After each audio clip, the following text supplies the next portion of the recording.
Happy Hanukkah to all. Hope everyone is doing well. We have begun a couple weeks ago. We began a new course called Jewish Ethics and Belief, and each class is self-contained, encapsulated, etc. And today's class is going to be talking about this concept called charity, tzedakah. I know we've discussed it somewhat, but we're going to try and flesh it out in to really drive the point home. So the first thing is tzedakah is loosely translated as charity, and it's not correct.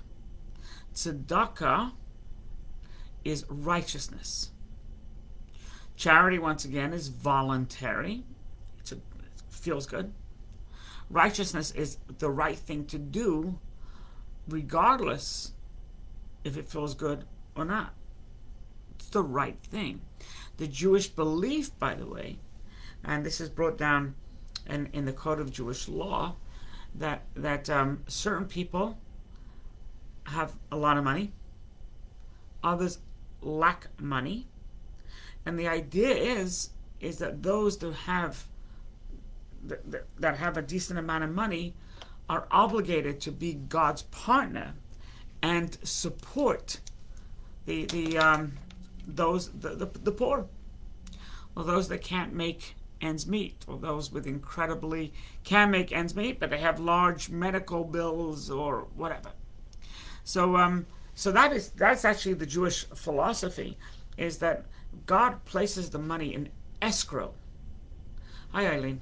God places the money in escrow, and this person has money, and that person hands it to someone else as they're supposed to do.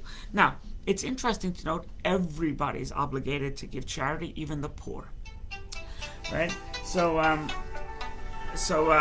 when you excuse me, I think someone went over. I think it was the Baal Shem Tov. Someone went over to the Baal Shem Tov and said, "Please, I need a blessing. I need a talisman to make money.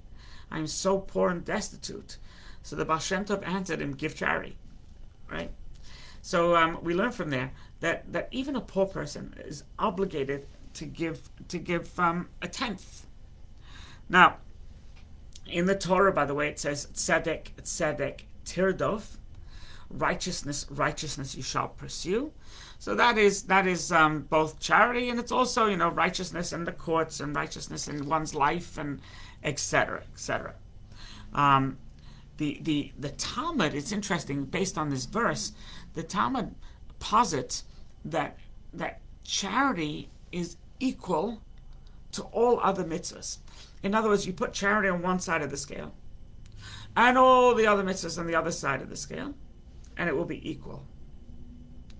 And the reason, which is expounded on by the Alter Rebbe in Tanya, in his book, his magnum opus Tanya, it says that the reason why charity is such a powerful mitzvah is because charity is given with your entire being. It says, think about it. We go to work. When we're at work, those 8 hours, 9 hours, 10 hours, 12 hours, it depends who we are. We go to work. We are immersed in our workplace. We have to produce. We have to sell. We have to manufacture. We work with our hands, with our minds, with our mouth, with our being. And your brain power, regardless of what you do, you're so focused. And literally, you earn money by the work of your hands and the sweat of your brow. Then you take this money and you give it to someone else. You can't get greater than that. You can't, because you've just put your all, your everything, your keshkas, as they say, your innards. You've dedicated to this mitzvah. To do this. So therefore, that's why it's so incredibly important, and so incredibly vital, and so incredibly lofty and weighty. because it's your everything. It's your organs, your limbs, your blood, your DNA, whatever makes up, your eyes, your senses, right, etc., etc. These are all immersed in making money, right? And it's a mitzvah to make money to support your family.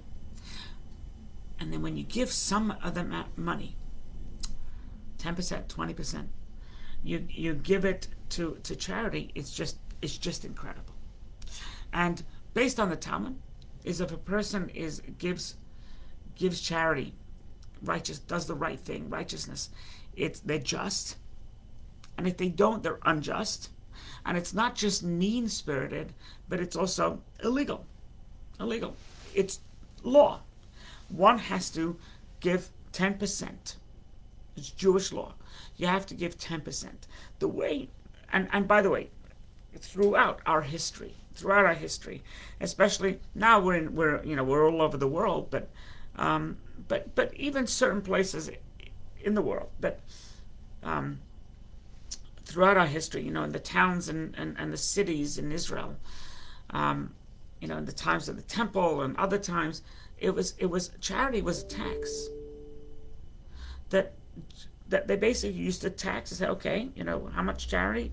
You earn $100,000 a year net, so you got to give $10,000. Okay, so we're going to tax you $10,000 in our charity coffers to support the poor. It was kind of a given. It was taken.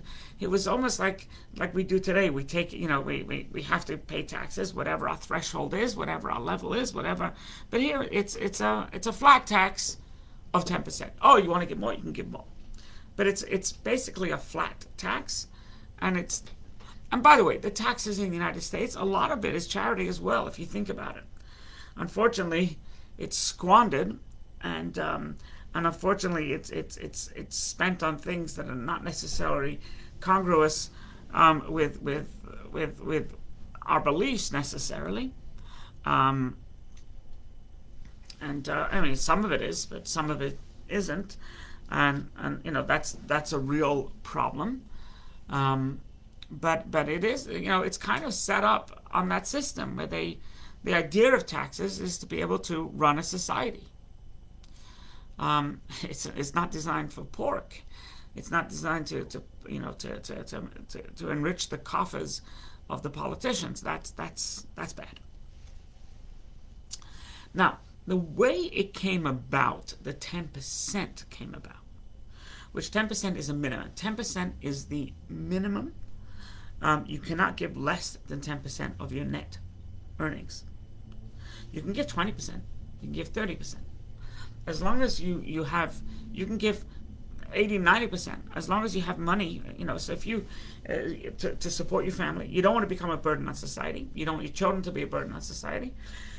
If you have money, you can give whatever you want to charity. What you're not allowed to do is give away to charity and then rely on public funds. That makes no sense.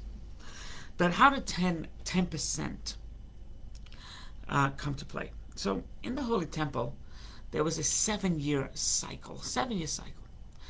And there was different tithings. You had to give you had to give the second tithing in Jerusalem. You had to give the tithing to the priest, the tithing to the Levite, right? On the 3rd year of the cycle, the 7th year was the sabbatical year, where the fields lay fallow. But the 3rd year of the cycle became tithing 10% to the poor. So the 2nd year was a different type of tithing. 1st year was a different type of tithing. The 3rd year was to the poor. When the temple was destroyed, so the sages back then, they said, you know what? It's all to the poor.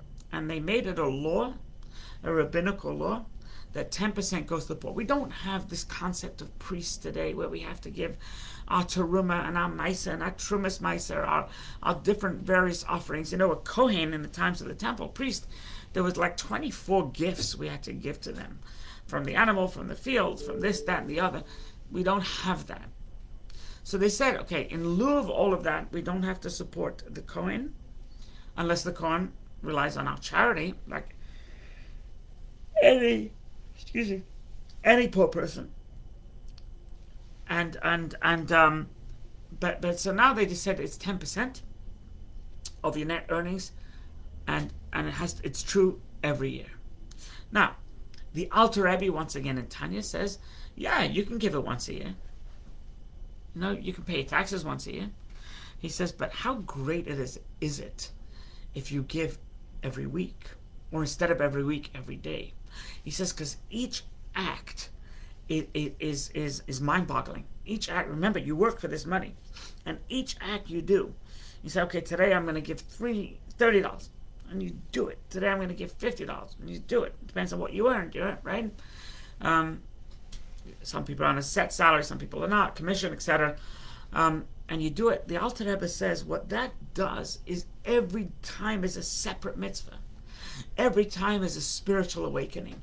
Every single time is God looks down and says, wow. So some people give every day. Some people give once a week. Some people give once a month. It depends, they get a monthly paycheck, they'll give it once a month. And some people save it up annually. I know this fellow who actually, what he does, which is pretty amazing, is, let's say, for argument's sake, he makes $1,000 a week. What he does, net, he takes $100 and immediately places it into his charity account. So it's not his, which is the Jewish view. It's not his money. It right away goes into a charity account, and he disperses money from that charity account. So it's not his. It's almost like your Social Security and Medicare is taken out before you even see it, right? If you're an employee. This is the same idea. That's what he does to make sure that he makes the calculation. This is my net pay. Boom, into the account. It's interesting. There was once a survey done. I think it was by Dennis Prager. I heard this from him anyway. He painted a picture, a scenario, which was really, really a fascinating exercise. He says there were these two people. They earned exactly the same amount of money. They earned $52,000 a year, exactly the same amount. They were obligated to give the same amount to charity. A poor person, indigent person, comes over to the first one and says, could you help me? And the person said, with a smile, he said, sure. And he gives him $5. With a beautiful smile, a pat on the back. The second person says, I don't have time, I gotta go, but here's $100. Who is more correct? By the way, there's a few people online right now. Who's more correct? Anybody know? Because Dennis Prager said they did this survey with I believe it was students. Anybody want to venture a guess? Who's more correct? So anyway, they asked the students. I see your answer, Eileen. They asked the students, which one is more correct? So the students said the one that gave the $5. The correct answer is, it doesn't matter how you feel. It doesn't matter.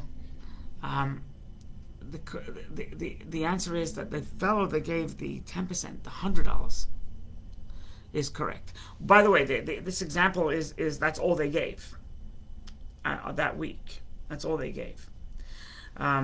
So maybe I asked the question prematurely, but while it's so important to give tzedakah with a smile, and you gain extra merits when you give it with a smile. The bottom line is that you have to give your 10%. According to Dennis Prager, they then asked the students, because all the students answered $5. Said $5. And what Dennis says is that it's almost like it makes me feel good, so therefore it's a better charity. I did it with a smile because I felt good about it. And Dennis says it's nothing to do with feeling good. That's a bonus. You smile at the guy, that's a bonus, and it's extra. You get credits for it, for sure. But the most important thing is you give what you need to give and let your heart follow later. It doesn't matter how you personally feel. And he told the students, what if you asked, would you rather be happy with 5 or would you be happy with 100?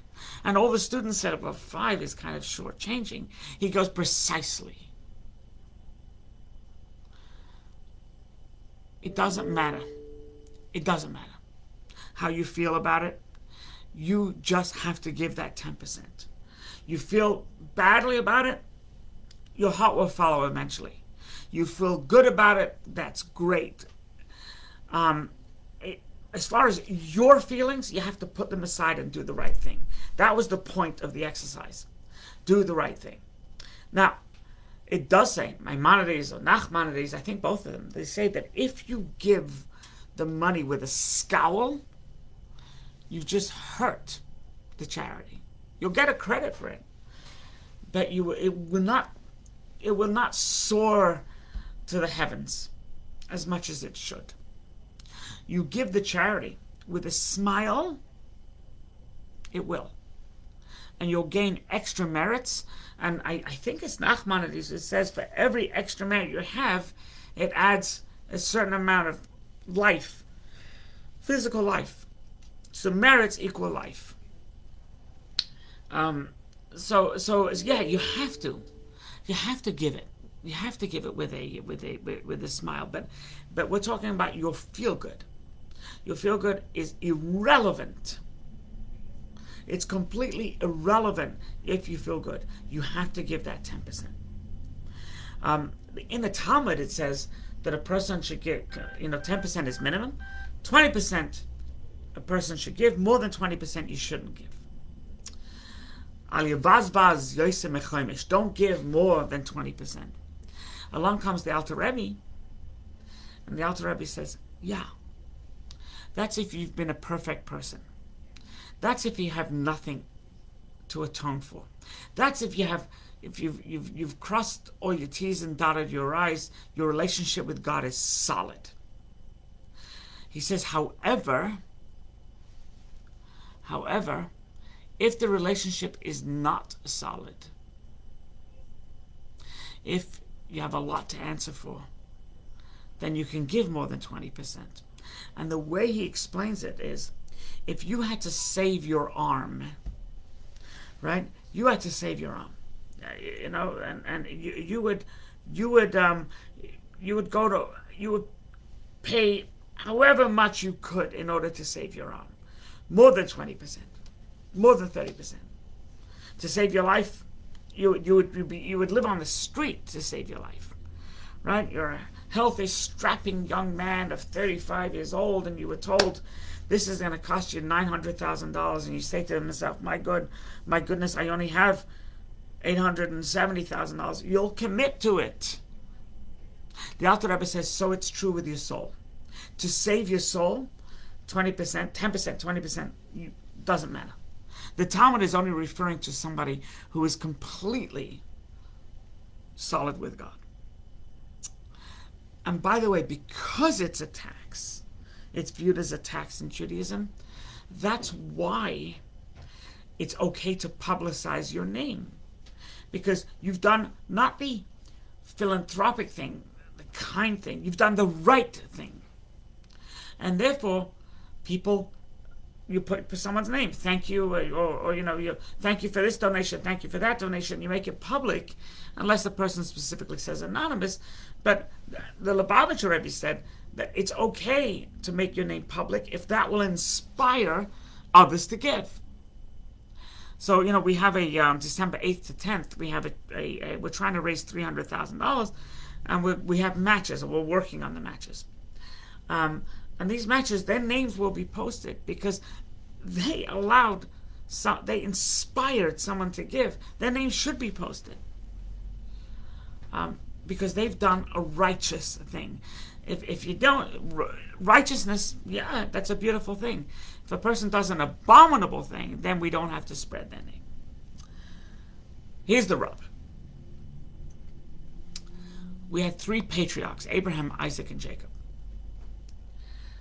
Each one symbolized something else. Abraham symbolized generosity. He was very philanthropic. Isaac symbolized prayer. Jacob was all about Torah study. And you gotta have all 3. Imagine you just had one. You just had Abraham. You just have philanthropy. Judaism cannot survive on philanthropy alone, because you can build hospitals, and you could build museums. You can build cancer centers, etc. But that will not guarantee Jewish survival. You need the Isaac and you need the Jacob. You need to support houses of study, and you need to support houses of Torah values. If you just had Isaac, if you just had prayer, and you don't give charity, and you don't study, well, you're also bereft. You're not balanced. You pray all day, you pray some of the day. God wants to see action. He wants to see charity. He wants to see you be immersed in Torah, right? So you cannot just have charity alone. You cannot just have prayer alone. And likewise, you can't just have Torah alone. Jacob, you can't just have Torah. You have to pray as well. You have to be involved and active and kind and philanthropic and righteous and generous. You have to have all 3. And the Mishnah says it. This is not me talking. The Mishnah, it says the world stands on 3 pillars. You have the globe. Imagine there's 3 supporting pillars. 3 pillars, if you think of a diamond setting, you have 3 prongs. And the diamond's in the center. Think of the world. It's being supported by 3 columns. 3 columns, base columns of support. The Mishnah says Torah study, avoda, prayer service, and gemilas chasadim, acts of righteousness, acts of kindness. If you take away one of them, the world will collapse. You need all 3. So those who pray, those who study, and those who give is the quintessential individual. It is the meaning of perfection when you do all 3. Now, don't get me wrong. Our philosophy, my philosophy, I was brought up, at the feet of the Lubavitcher Rebbe. Anything you do is great. Each mitzvah you do that you didn't do yesterday is unbelievable. But it's not perfection. So if you pray today and you've never prayed before, wowzers. If you study Torah, you didn't used to, right? And you're on this class, my goodness. That's wowzers. You give charity. You've prayed before, and you've studied before, but you've never given charity. It doesn't talk to you. I raise money for the Chai Center, right? And I spoke to a fellow who was very, very well off, and I asked him for charity. He goes, "I don't roll that way. I don't roll that way." Right? It's not perfection. You want to be perfect. You want to be balanced. You need to pray to God. You need to study His Torah to find out what's the manual for life. What does God want from us? And you have to be a good soul, a good person. and you have to do acts of righteousness, and you do it with your hard-earned money, your income. That is incredible. So this, my friends, is the Jewish view of charity. To all those who have supported the Chai Center in the past, thank you very much. Appreciated all those that wish to support the Chai Center, and especially this matching campaign. Then please contact me, and you can go to thechaicenter.com/donate, make a donation, and if you wish to gear it to the matching fund, which will go live December 8th, your name will be there December 8th when we go live. Please feel free to share if you wish to see other classes. So that's thechaicenter.com/academy. God bless. Happy Hanukkah. Love you tons.